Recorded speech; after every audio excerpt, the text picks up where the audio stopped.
Andy, in your book, Revisiting Relational Youth Ministry, you kind of created this door where you're asking youth leaders to be more vulnerable with their students. Is there a boundary, a barrier? What's too far in that kind of model that you've put forth? Yeah. I mean, I think there's an irony that plays within all of this that I think is very significant and we rarely talk about within youth ministry itself, which is that when the relationship is for something, when the relationship actually is the tool that you're using to meet some other end, that it becomes very hard to hold a boundary. Because after all, if you want to close this deal, you need to always be available. You need to be able to meet your customer's demand. But the irony is when it's human person to human person, when it's encountering each other's humanity, when it's really about sharing in each other's person and recognizing God moving in and through that, then boundaries become incredibly significant with the relationship itself. And that boundaries have to exist to keep the relationship human person to human person.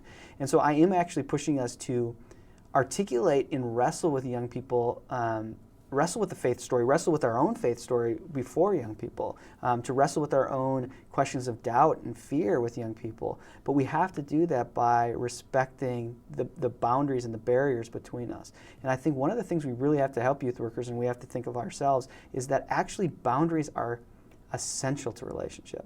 In that I would be very skeptical of a youth worker who had no boundaries. Like a youth worker who said, yeah, I work 70 hours a week, or I haven't had a vacation in forever, or if a kid calls me anytime, I'll go pick them up. I mean, there's reasons to think that way, to say, well, if a kid's ever in trouble, I will go out and do that. But there's a fine line between holding a boundary, and I think boundaries are essential to relationships. And there's an irony, a deep irony within this, that if we hold boundaries with young people, that we actually give them a gift, which is we give them a gift of someone who is in their lives not to meet their needs, or someone who's getting paid to meet their needs. That you actually, when you put up a boundary and say, hey guys, thanks for coming by my house, but I'm putting my daughter to sleep right now, or thanks, but I'm on vacation, that what you actually communicate to young people is that this is a relationship of human person to human person, and that you are a human being who has others that you're connected to, that who has others that you're responsible to, that communication of a boundary actually is a gift to them. It's an invitation to share in your person, not just consume you when they're bored, or you're not just there to meet their needs. And so one of the places that I would start with kind of thinking about formation in ministry with youth workers is to think about how they're both open and closed with young people. In what ways are you open to young people, and what way are you closed with young people? In true vulnerability with someone, true vulnerability with our spouse, to our friends, true vulnerability honors the open and closedness.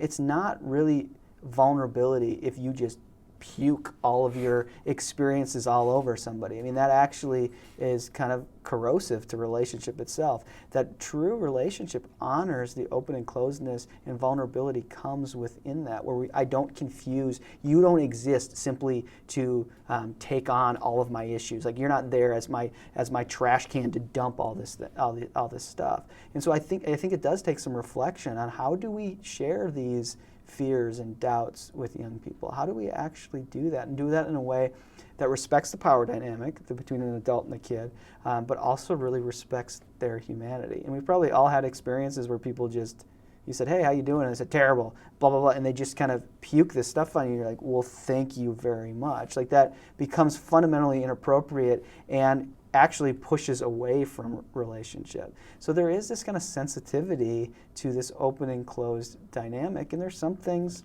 that young people probably should just never know. Like, they don't need to know all about the conflict you're having with your spouse or something like that. Maybe actually is a way to hurt the relationship by pulling them into that. So I think that becomes a significant piece, to think about vulnerability and to think about it within this open and closed dynamic, to keep boundaries and barriers actually is grace. And I think it's one of the ways to even understand the biblical narrative in the Genesis text, that the reason the tree is at the center of the garden, and this is Dietrich Bonhoeffer, is because it's a barrier that is a gift to the human creatures, that God is God and they are human beings, that it allows them to be in relationship with God in and through that barrier. And once the barrier is violated, once they go in and eat of the tree, God's grieving isn't because they stole fruit and God was hoarding it for himself. It's because they crossed the boundary, that they crossed the boundary and violated the relationship between them and God. And now they shall surely die.